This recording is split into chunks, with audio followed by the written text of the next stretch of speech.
morning, airsofters. Phoenix Rising Creations here, Phoenix himself, and today we're going to take a look at the G&G MXC 9. And let's get it out of the box and let's take a closer look at it and see what makes this really amazing for this G&G gun. So we've got the gun out of the box, and in the box it comes with the standard warranty card. It comes with a catalog. I don't know if this is a up-to-date catalog or an older one.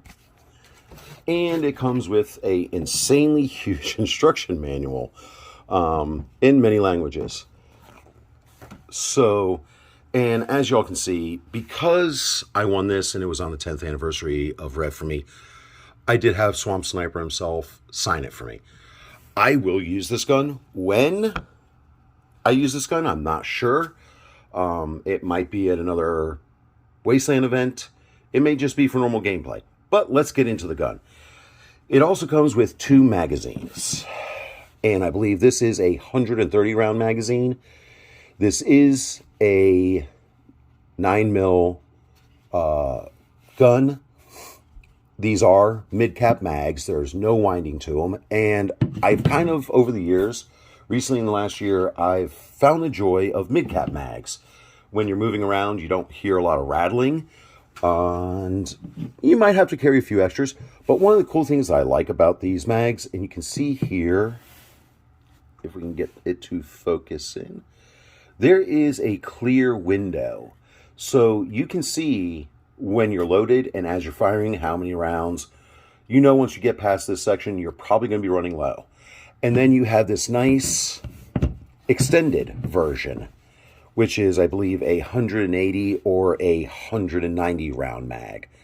I'll have to double check the numbers on that. This might be 100 and... No, correction, I'm looking at the instruction manual. So this is a 170 round mag, and this is a 130 round mag. So let's take these, put them over here for right now, and take a look at the gun. Over the years, I've run longer AR platform airsoft rifles. I've run a lot of different types of rifles. Snipers, bullpups. My go-to gun is a nice, short, stubby CQB version gun. Now, the body of this is all polymer, except for the handguard. The handguard is CNC metal, has a nice finish to it, and it does have a folding stock. And this is something new that G&G has done. You put the battery in the stock, and if I can get the stock to pop open, there are no exposed wires. So I'm not sure how they configured this for the battery to go in the stock and the wires not to be seen. But let's start and look at some of the features on this gun. On the front here, you have a QD sling mount. Back here, you have a point where you can clip a sling to.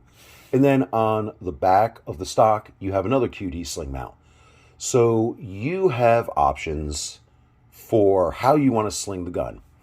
It does have the standard G&G. These are not pop-up sights, but they are the all-metal front and rear sight. Things out of the box that I like about this gun is the overall feel of it, as well as the sling mounts. But let's take some of the other looks at it. This does have a Ambidextrous selector switch. The charging handle where you can access the hop-up unit, as you can see here, it is the same on the other side. It is ambidextrous. And when you slide it back, turn this around for you guys so you can see, it does lock open so you can adjust the hop-up. And it is the standard G&G dial hop-up that when you adjust it, it clicks in place. And it's nice and firm. It's not loose.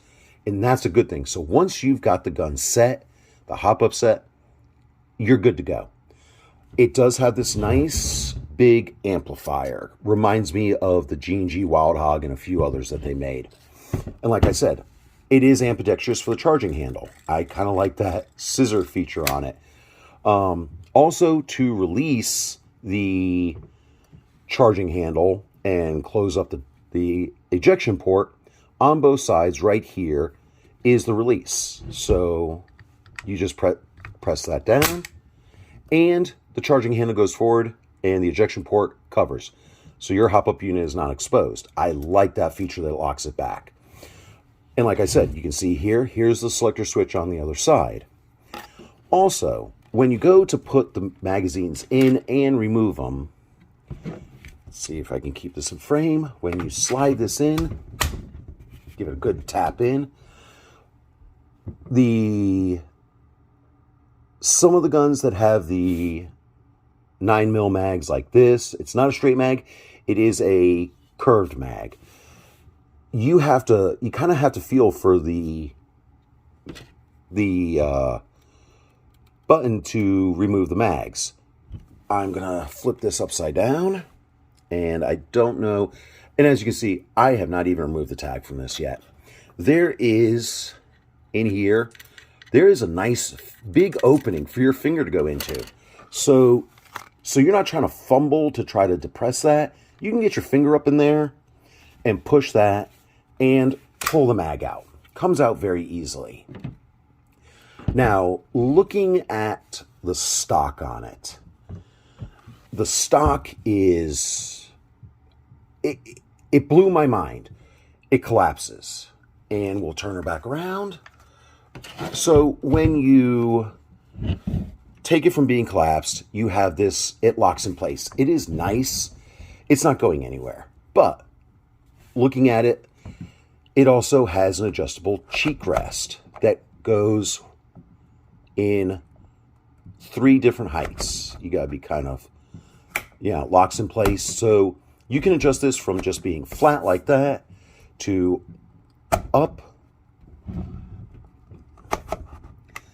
Takes a little getting used to adjusting it, but you can adjust this. How do you access the battery well, you say? Because this doesn't come off. This is a nice, one of the things when I was messing around with it that I liked, it has this nice big rubberized buttstock. Feels really good when you're shouldering it.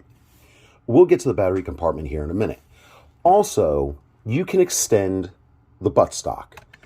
And this has 6 positions that you can lock the buttstock in. As you can see, I've extended it all the way. That is on number 6. Number 5. Number 3, I skipped to number 4.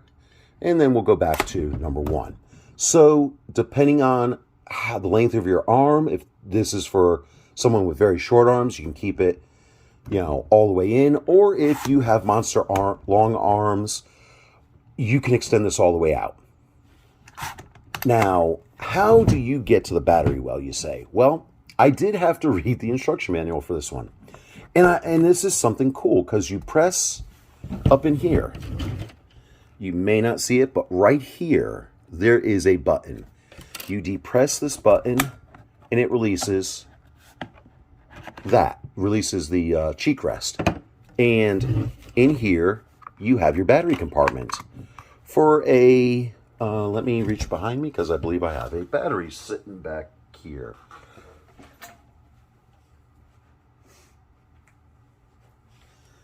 So this is a G&G 11.1 LiPo battery. This is a small version, 11.1 LiPo. So that will, I think she's a little puffy, which is really concerning to me. But you can get that in there and connect. We'll just plug her up and so you guys can see, and put the wires back in. We'll slide those forward, up in there. And as you can see, it's very spacious. Now, if you slide that out, you have, there's room. You could get a longer battery in there if you wanted this. The buffers, I can't talk, it's like 5 in the morning. If you wanted a longer battery, you can fit it in there. You just need to leave the stock adjusted to give you extra room for the battery.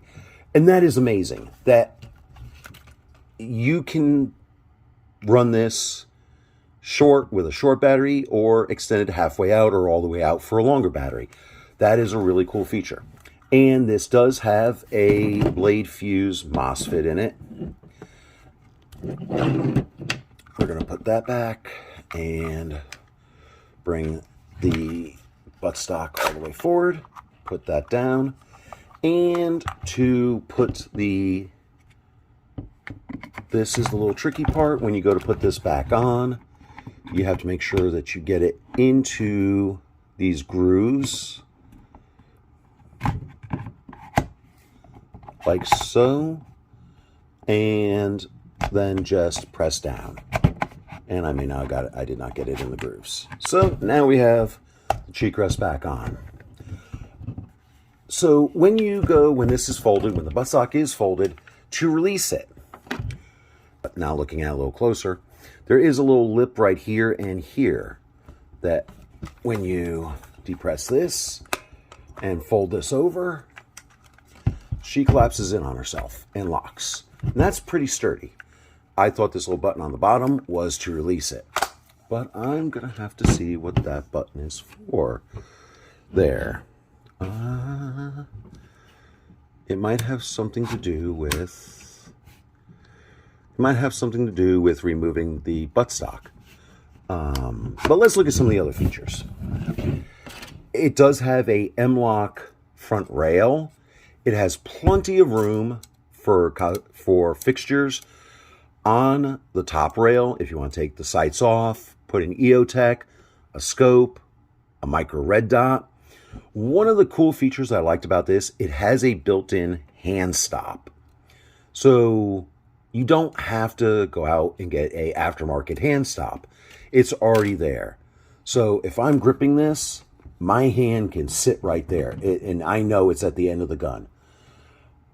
I cannot wait to put a battery back in this, load up the mags with some rounds, adjust the hop up.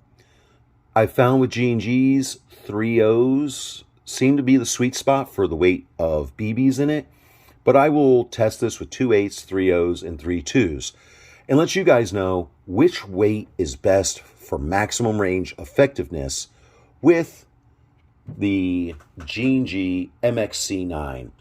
Out of the box weight, it's very balanced. It feels good in your hand. It feels good to shoulder. I can't wait to get out to the field again and run this out there. Again, in the box, you get 2 mags, the gun, the instruction booklets, and the price point on this gun is about $350. Please like, share, and subscribe. It helps support my channel. And everybody, be safe, be kind, stay warm, and have a happy holiday.